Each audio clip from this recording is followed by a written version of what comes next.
Hello. I finished End of Dragons last night. And I kind of wanted to get my thoughts out while they're still fresh, and so I thought I'd do a little fishing in the first map. So no real spoilers. And just kind of like talk about stuff. I'll probably like have the first part be spoiler free and then add like warnings on screen and say it out loud if I'm gonna say something beyond like what's in the trailers and what you can see just by me fishing around Seitong. But yeah. I did the story with some friends, and it took us it probably would have taken us 4 days if we didn't stop at the last mission that I did by myself yesterday like an asshole. And so like I say generally normal pacing for a Guild Wars expansion.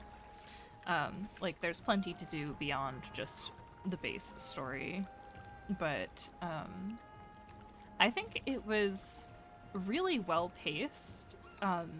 There were some times in like Path of Fire where I felt like so much was constantly happening. Like both Path of Fire and Heart of Thorns were very like, you are in a horrible situation, horrible things are constantly happening, but there was like bureaucracy and like downtime in the city that like didn't feel really out of place, which was really nice and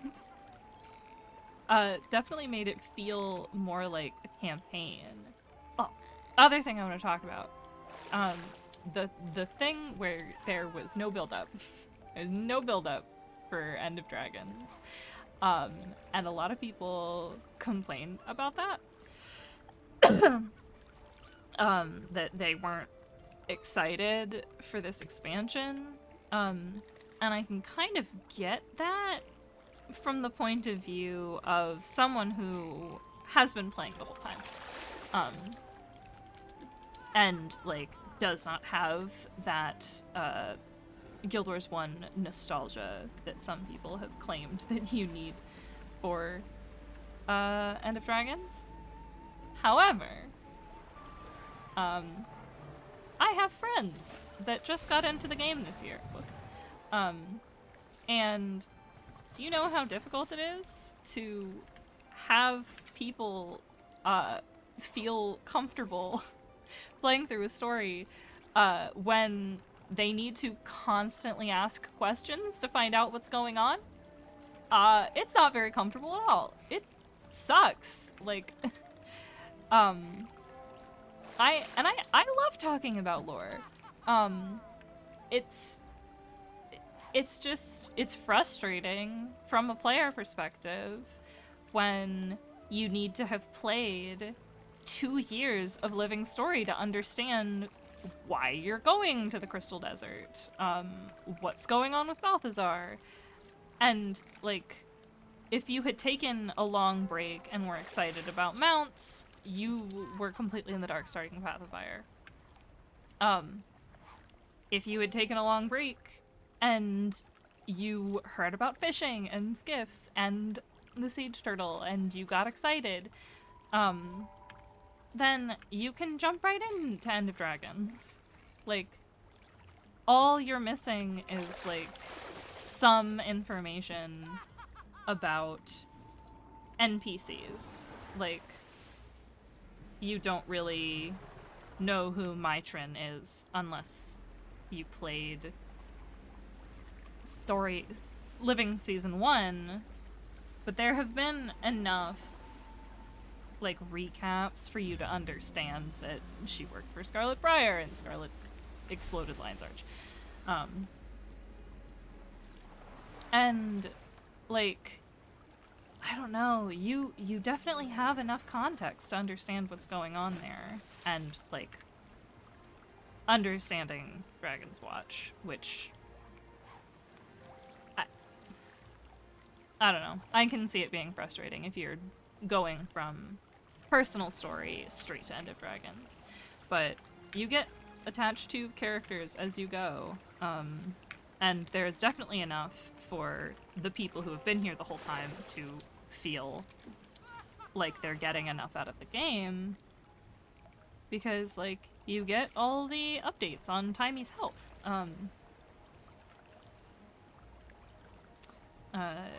And you spend a lot of time with Cass and Jory, and I prefer the campaign versus expansion thing in MMOs. I think it's a good thing when you don't feel completely lost jumping into new content if you've taken a break. And Guild Wars 1 did that a lot. And I know they're not even close to being the same video game, but it was really nice when new content was coming out in Guild Wars 1, and you were, like, encouraged to make a new character to experience everything. I'm sorry, someone is saying ahoy to me, but I am making a video.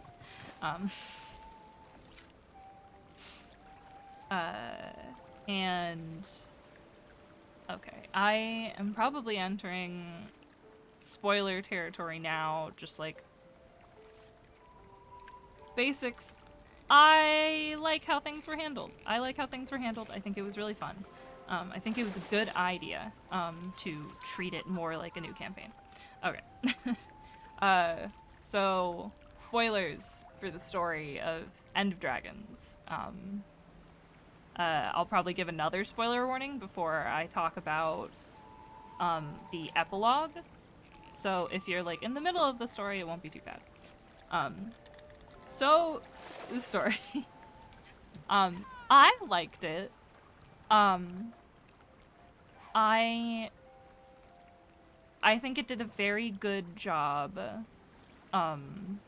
for something with no build-up. There's always going to be a bit of a down problem.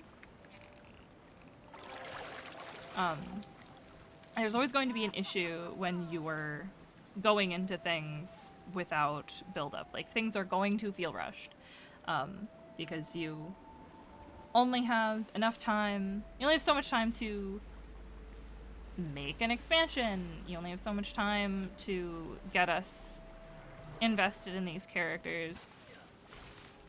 And so I found the reveal of the deep sea dragon to be really cool. Like, it was a very good idea to have this dragon that we have heard very little of, seen very little of, be more important than what we've dealt with before, and having her be, like, the mother of all elder dragons and her, like, still have her faculties was really interesting. And the fact that we have not heard much from her is probably her guilt of starting the dragon cycle. But my one complaint, my one little nitpick about the Suan thing is I don't remember if it was in Omad's Machine or Heart of Thorns where they said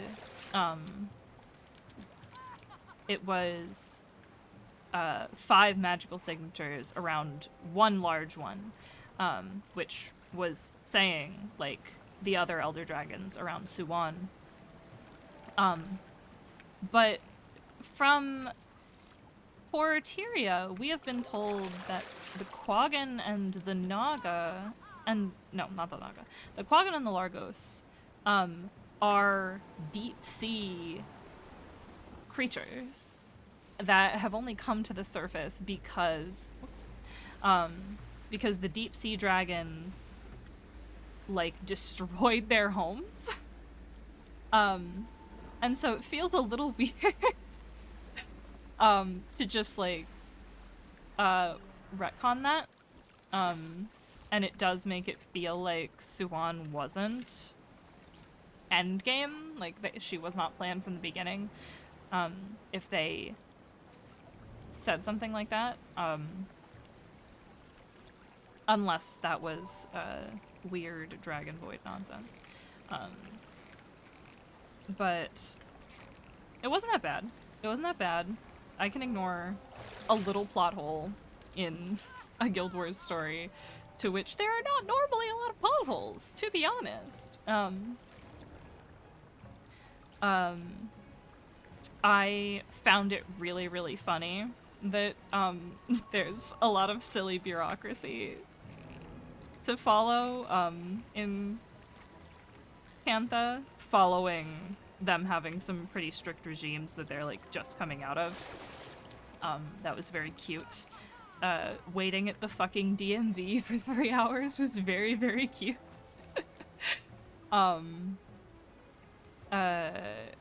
New Kaineng. Oh my god. After the, like, general, like, normality, like, Seitung is a Guild Wars 2 map.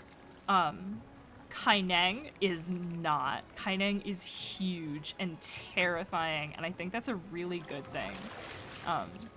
They really kept up with the just sheer verticality that you see in Kaineng in Guild Wars 1.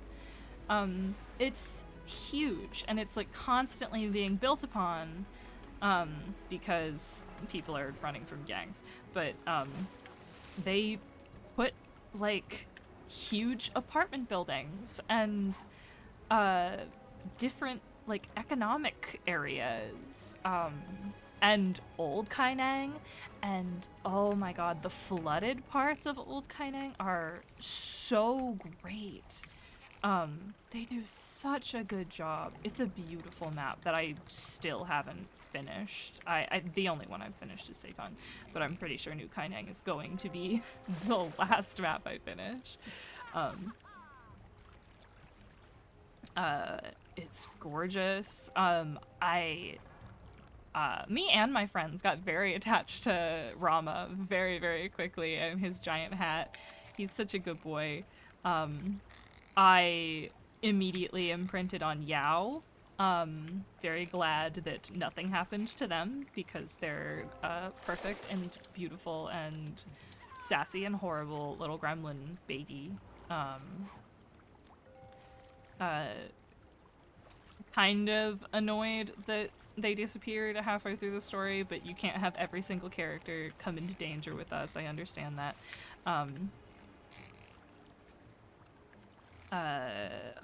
God, I'm trying to remember what happened in Akabal. Oh, Anka. I want to talk about Anka. Anka and Mai were so good. I really loved Mai Trin having to deal with the fallout of what she did,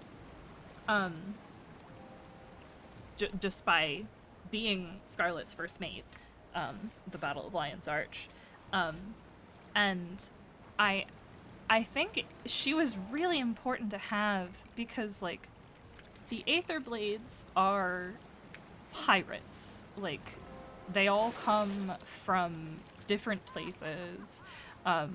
They all have, like, different stories. They're a very varied group of people. And so it's like you have to have people like Mai who thought that they were going to do something very interesting and world-changing, and were tricked by Scarlet. And so she participated in a massacre, and she recognizes that. And she recognizes that she didn't stop it, that she didn't think about the consequences of her actions until it was too late. And so she punishes herself. She drinks. She lives in a tiny apartment in the shitty part of town. She has 6 cats. Because she feels like she doesn't deserve human interaction anymore, that she has fucked up so horribly that she just doesn't deserve to be a person. And the fact that she started to realize how horrible things were getting, because she got her internship with June, was really, really interesting. When she realized that she could do more with her life than be a pirate, that she had talents and interests and just like things that she wanted to accomplish as not as the leader of the Aetherblades. And I thought that that was really sweet. And I knew that the second they started to like make me like her, that they were going to kill her. And it's kind of the best they could have done. Like,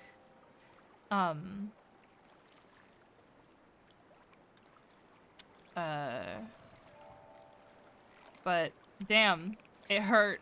It hurt. And the callback to the sight on Anka's gun being broken from the audio logs that we were forced to listen to. Jesus Christ. And God, at the end of the game, when they ask you if she redeemed herself, it's a lot. It's a lot. It's a lot. It's great. I love it. I love it. And in Anka, God, I love Anka, and I want to just shake her violently like a rag doll with my teeth, you know? Like, you're not evil, you're depressed, shut up. But the idea of what Anka has been through that like made her come to this conclusion is a lot. And I really, really think that Mai should have talked about it more. The fact that the Aetherblades were stuck in the mists and were forced to just keep killing different versions of themselves to salvage parts to get out was fucking terrifying. And the fact that, like, Mai refused every single time. She refused to kill her doppelganger, essentially. But Anka not only was up for it, but learned to enjoy it and learned, like, not to give a shit and just, like, see it as nothing. Like, she is nothing. She barely exists in the world compared to elder dragons and gods and Mersat, and she just convinced herself that she doesn't matter. So she could force herself to do that horrible thing. It was a lot, and I love her as a villain for that. I love her being attached to the Dragon Void.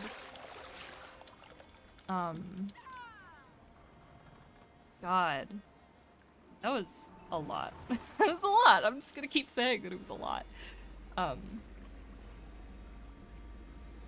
And my fucking Guild Wars 1 loving ass saw Navon turn into Kunavang, and you can ask my friends that were there. I screamed.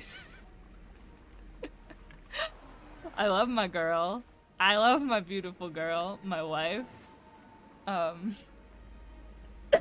I knew from the trailers that Kunavang was in this game, and I did not think that the mysterious woman who just shows up and has a lot of authority would be a dragon. Because like there was nothing about any kind of dragon being able to take human form, and it was just Kunavang being special and beautiful and perfect. I love her so much.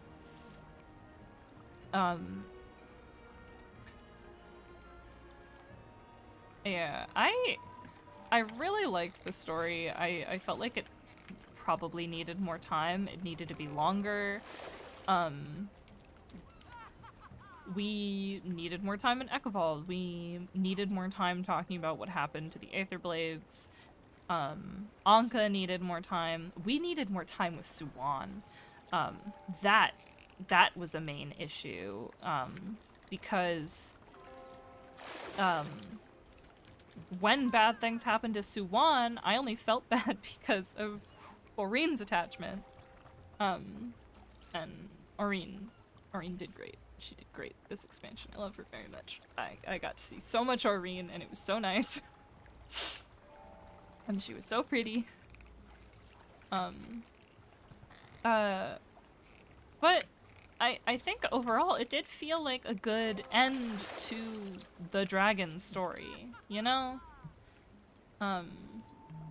Like,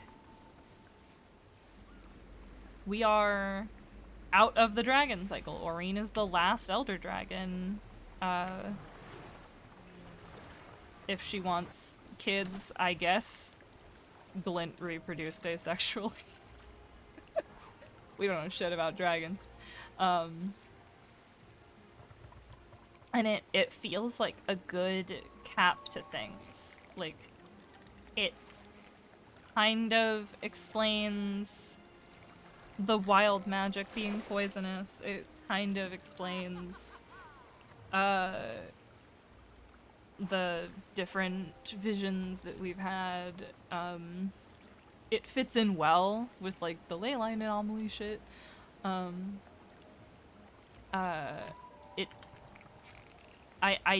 don't. It kind of came across as like, this was not the plan the whole time to end it like this. But I am really interested to see where we go. Because I think like we have Mist stuff left, we have the Origin of the Gods left.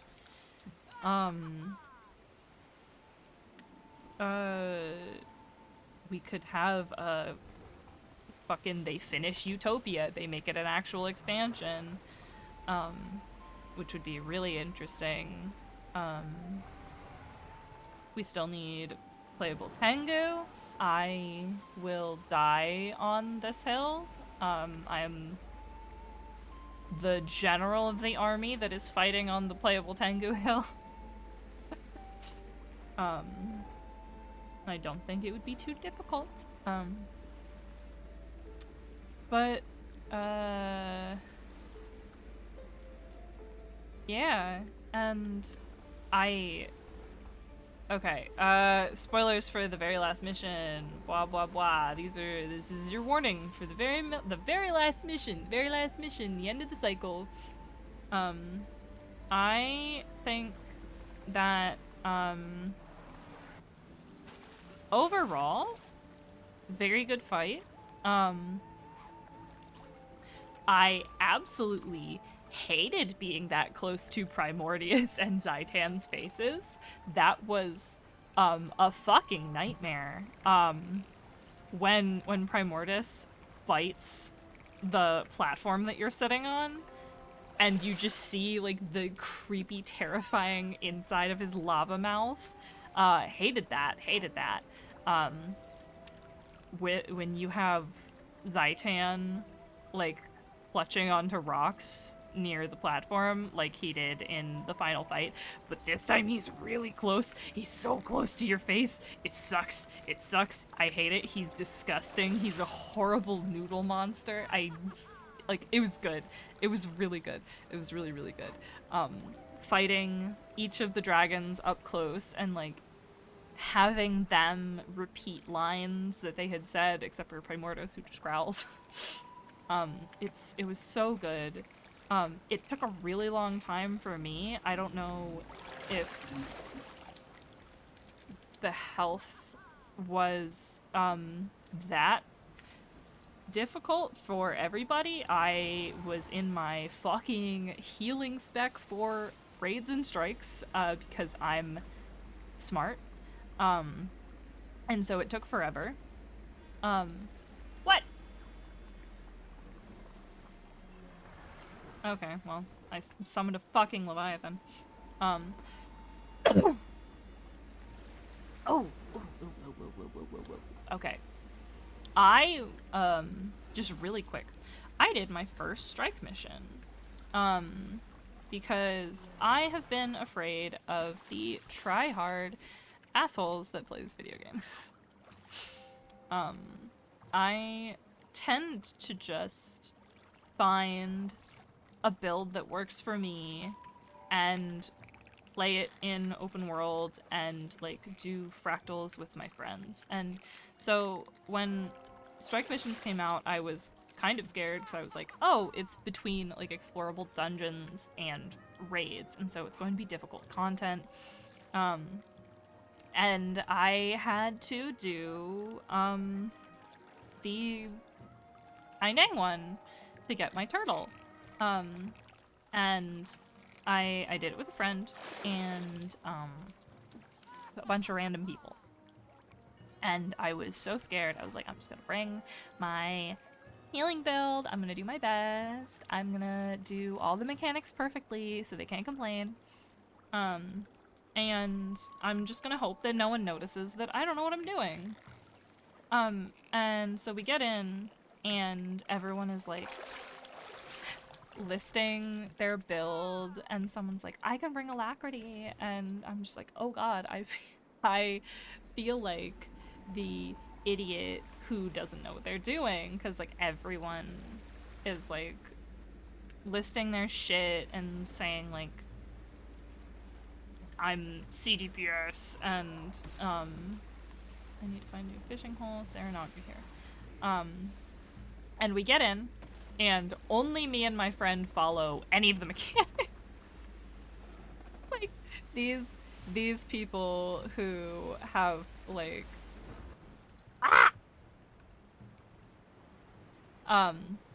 just, like, the proper terminology for everything, are just completely ignoring the mechanics, and, like, we had to restart because a bunch of people weren't paying attention and died because we very specifically explained the mechanics. My friend had done this before, and was, like, very good about telling everyone what to do, and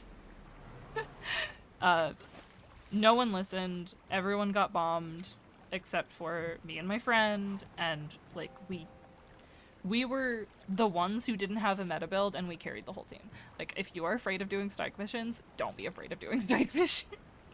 Just, like, learn the basic mechanics and fucking do them. If there's a green circle on the ground, get in it. If there's an orange arrow, get away from it.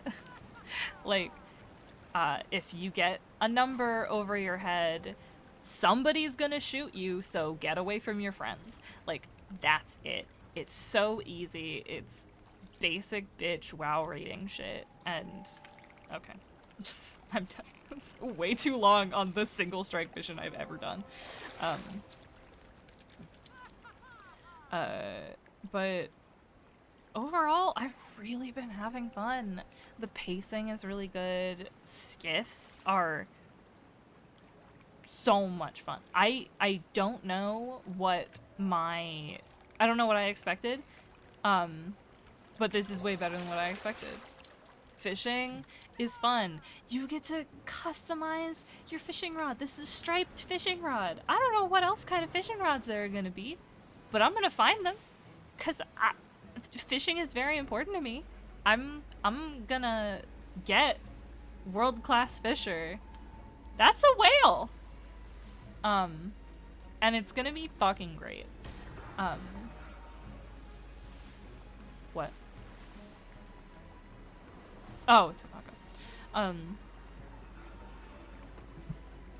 But yeah, I think End of Dragons across the board is pretty good.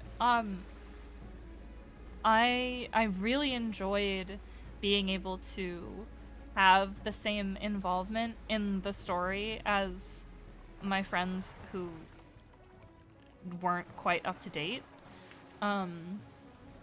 It felt really nice. Like, it's hard to make people play a video game with you when they feel so confused about everything that's going on. Jade bots, cute as hell.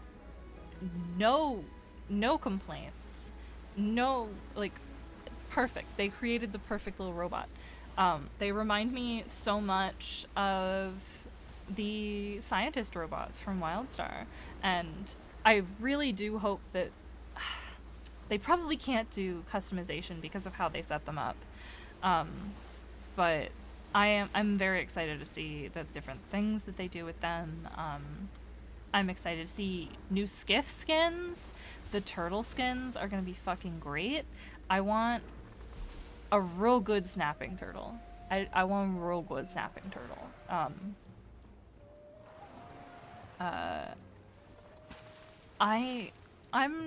I'm having a lot of fun with it. It's not perfect. The pacing is fine. The artwork has been amazing. The music has been amazing. I plan on doing a cover of A World Without You, even though it makes me cry. I plan on really getting into strike missions. And I do want to try raiding. I want to see what they choose to make raids of. I want Urgoz Warren. Give me Urgoz Warren. That's not happening.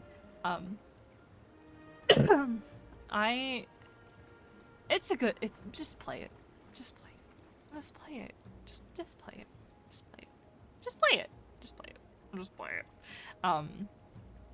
I've really been enjoying Untamed. Good elite spec. I thought it would be a little boring when I messed with it in beta, but it does a nice amount of damage. Hammer Ranger feels really good. The pet skills, good for break bars. Very good for break bars. I was doing a lot of the missions with my friend who was playing the new warrior, and anytime a boss had a break bar, we just fucking melted it, and it felt so good. But yeah, End of Dragons is really good. The world feels very alive, depending on what step you are in the story. The news changes. Like, there are little holographic news announcers in Kaineng, and they say different things depending on where you are. And, like, now that I've beaten it, it's like, we're having an interview with Lady Casimir Mead, the ambassador, blah blah blah. And the metas are really fun. The last one, kind of broken. Feels very good when you can do it. But the fact that it's so difficult has kind of led to some guilds being dicks about it. The map that we finished to start the turtle collection had people telling us to leave so their guildies could come, because it was so difficult and they wanted to make sure that everyone was in comms, and we still fucking did it. So haha.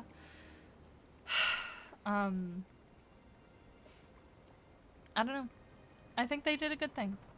I think it's a good expansion. I'm really interested to see where the story goes from here. I'm really interested to see if there are plans for another sequel. But expect to see more Guild Wars 2 content from me. Expect to see a lot of fishing. Maybe some Strike Pug streams. That'll be fun. But yeah. Thank you. I needed to ramble. It's been 35 minutes. Holy shit. Thank you. I'll see you later.